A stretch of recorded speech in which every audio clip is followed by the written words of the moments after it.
नमस्कार मित्रों। आज एक ऐसे प्रश्न के ऊपर हम लोग विचार करेंगे जो परीक्षाओं की दृष्टि से बहुत ही महत्वपूर्ण है और कोई भी परीक्षा TGT, PGT, PT, TT, net ऐसी कोई परीक्षा नहीं है जहां यह प्रश्न अपना महत्वपूर्ण उपस्थिति न दर्ज कराता। और वह प्रश्न है कि हिंदी का प्रथम कवि किस आलोचक के अनुसार, किस इतिहासकार के अनुसार कौन है। तो चर्चा करें। इसमें 5-6 नामों की चर्चा होती है और यह 5-6 नाम हिंदी में हजारों हजार, आज हम कह सकते हैं कि लाखों कवि हुए, लेकिन ये 5-6 ऐसे कवि हैं जिनको गौरव प्राप्त है हिंदी का प्रथम कवि होने का। और इसमें पहला नाम आता है पुष्पदंत या पुंड का। और पुष्पदंत या पुंड को सर्वप्रथम कवि जिसने स्वीकार किया वे हैं शिव सिंह सेंगर। शिव सिंह सेंगर। और आप जानते हैं कि शिव सिंह सेंगर ने हिंदी साहित्य के इतिहास लेखन की जो परंपरा है उसमें वे दूसरे इतिहासकार हैं जिन्होंने हिंदी साहित्य का इतिहास लिखा। और हिंदी भाषा में हिंदी साहित्य का इतिहास लिखने वाले ये पहले इतिहासकार हैं जिन्होंने शिव सिंह सरोज नाम से हिंदी साहित्य का इतिहास लिखा। तो शिव सिंह सेंगर के अनुसार जो हिंदी के पहले कवि हैं वे हैं पुष्पदंत या पुंड।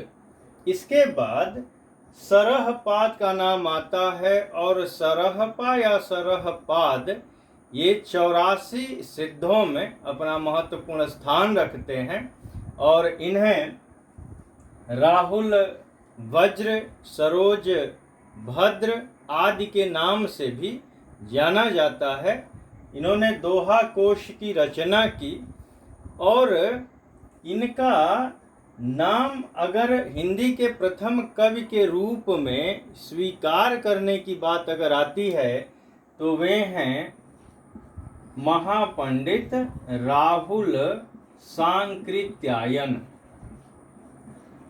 और सांकृत्यायन जी की इस मान्यता के ऊपर लगभग सभी आचार्यों ने, सभी इतिहासकारों ने एक तरह से मुहर लगाई है। यह प्रश्न आता है कि सर्वमान्य मान्यता के अनुसार हिंदी का प्रथम कवि कौन है, तो वो सरहपा हैं या सरहपाद हैं।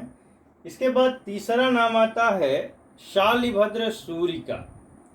और शालिभद्र सूरि को हिंदी का पहला कवि मानते हैं गणपति चंद्रगुप्त। और गणपति चंद्रगुप्त ने हिंदी साहित्य का वैज्ञानिक इतिहास नाम का इतिहास ग्रंथ लिखा है। गणपति चंद्रगुप्त के अनुसार शालिभद्र सूरि हिंदी के प्रथम कवि हैं। इसके बाद नाम आता है स्वयंभू का। और स्वयंभू को अपभ्रंश का वाल्मीकि भी कहा गया है और पौमचरिव इनकी महत्वपूर्ण रचना है। तो स्वयंभू को हिंदी का प्रथम कवि किसने कहा है, तो वे हैं डॉक्टर राम कुमार वर्मा, जो बहुत बड़े एकांकीकार हुए। और इन्होंने इतिहास के क्षेत्र में लिखा है हिंदी साहित्य का आलोचनात्मक इतिहास। और इनके अनुसार स्वयंभू हिंदी के पहले कवि हैं। इसके बाद नाम आता है अब्दुल रहमान का। और अब्दुल रहमान को आचार्य हजारी प्रसाद द्विवेदी ने आचार्य हजारी प्रसाद द्विवेदी, इन्होंने अब्दुल रहमान को हिंदी का पहला कवि माना है। इसके बाद एक नाम आता है चंदवरदाई का। चंदवरदाई जिन्होंने पृथ्वीराज रासो की रचना की।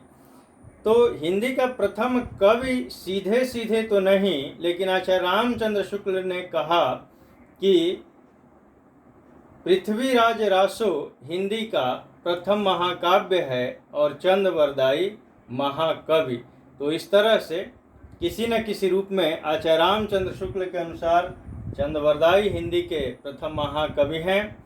और ये नाम पुष्पदंत या पुंड का, सरहपाद का, शालिभद्र सूरि का, स्वयंभू का, अब्दुल रहमान का, ये नाम गिनाने वाले ये आचार्य हैं। और इस तरह से यह प्रश्न निश्चित रूप से आपको एक प्रश्न दिलवाने का काम करेगा और आप आसानी के साथ इसको तैयार करके और एक अपना प्रश्न सुनिश्चित कर सकते हैं।